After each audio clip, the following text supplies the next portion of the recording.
ऋषि आचार्य चरक। चरक एक महर्षि एवं आयुर्वेद विशारद के रूप में विख्यात हैं। वे कुषाण राज्य के राजवैद्य थे। इनके द्वारा रचित चरक संहिता एक प्रसिद्ध आयुर्वेद ग्रंथ है। इसमें रोगनाशक एवं रोगनिरोधक दवाओं का उल्लेख है तथा सोना, चांदी, लोहा, पारा आदि धातुओं के भस्म एवं उनके उपयोग का वर्णन मिलता है। आचार्य चरक ने आचार्य अग्निवेश के अग्निवेश तंत्र में कुछ स्थान तथा अध्याय कर उसे नया रूप दिया जिसे आज चरक संहिता के नाम से जाना जाता है।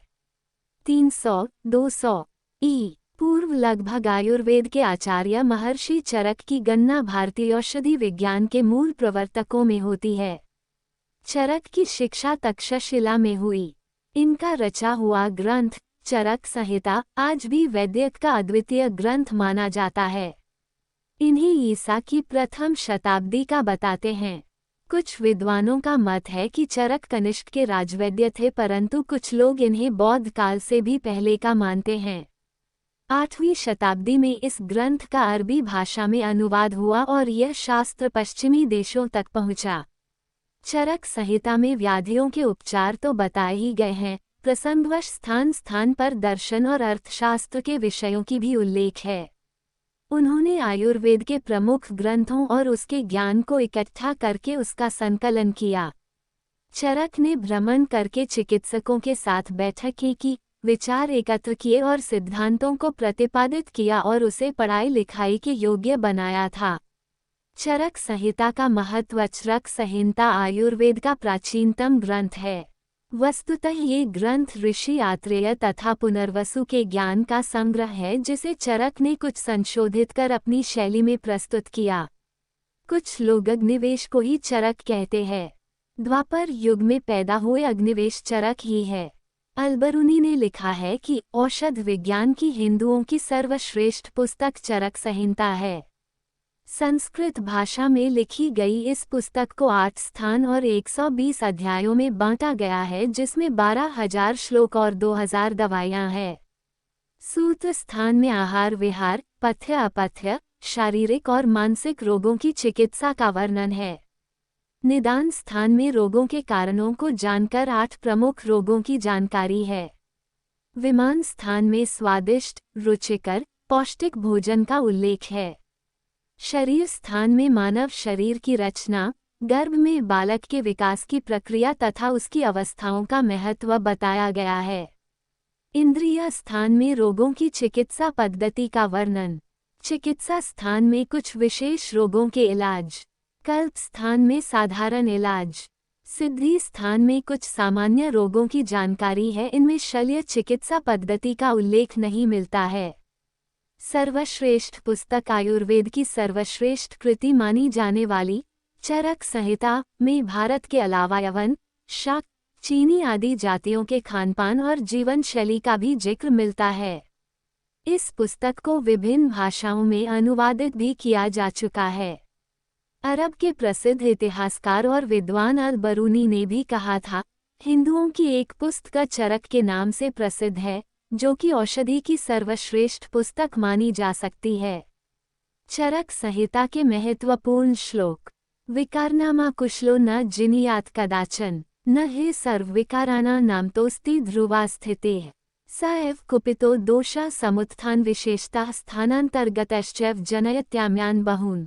तस्माद्विकार प्रकृतिरधिष्ठानान्तराणि च समुत्थान विशेषांश्च बुद्ध्वा कर्म समाचरेत्। चरक संहिता का अध्ययन किए बिना काय चिकित्सा के सांगोपांग ज्ञान की प्राप्ति कठिन ही नहीं अपितु असंभव है।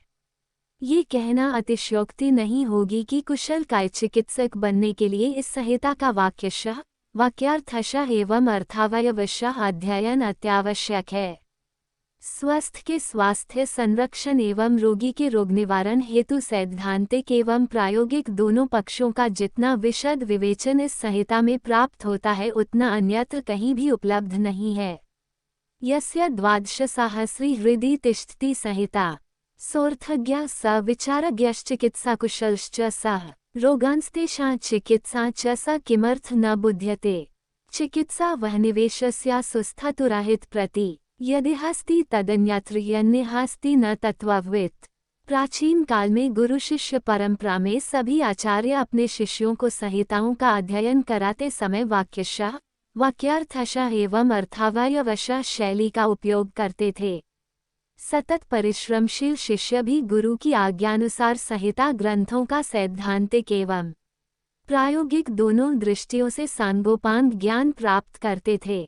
परवर्ती काल में संहिताओं के गूढ़ एवं अस्फुट अर्थों को भली भांति समझने हेतु उन पर व्याख्या लिखने का कार्य आरंभ हुआ।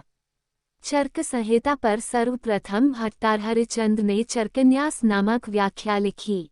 इसके पश्चात चरक संहिता पर अनेक व्याख्याएं लिखी गई। कालक्रम से उनमें से अधिकतर व्याख्याएं पुनर्तः विलुप्त हो गई। इन लुप्त व्याख्याओं के अवशेष हमें उपलब्ध टीकाओं में आज भी मिलते हैं। संप्रति चरक संहिता पर भट्टार हरिश्चंद्र की चरकन्यास, जेजचट की निरंतर पदव्याख्या, शिवदास सेन की तत्वचंद्रिका और योगींद्रनाथ सेन की चरकोपस्कार व्याख्याओं का कुछ भाग एवं चक्रपाणिदत्त की आयुर्वेद दीपिका तथा गंगाधर राय की जल्पकल्पतारू व्याख्याएं पुनर्तः पांडुलिपि या प्रकाशित प्रति या दोनों रूप में उपलब्ध हैं। इनमें भी चक्रपाणिदत्त की आयुर्वेद दीपिका व्याख्या का ही चरक संहिता के पठन पाठन में अधिक प्रचलन है। आयुर्वेद दीपिका व्याख्या के बारे में विद्वज्जनों की मान्यता यह है कि इसके सहित चरक संहिता का अध्ययन किए बिना आयुर्वेद के रहस्यों को समझना अत्यंत दुरूह कार्य है।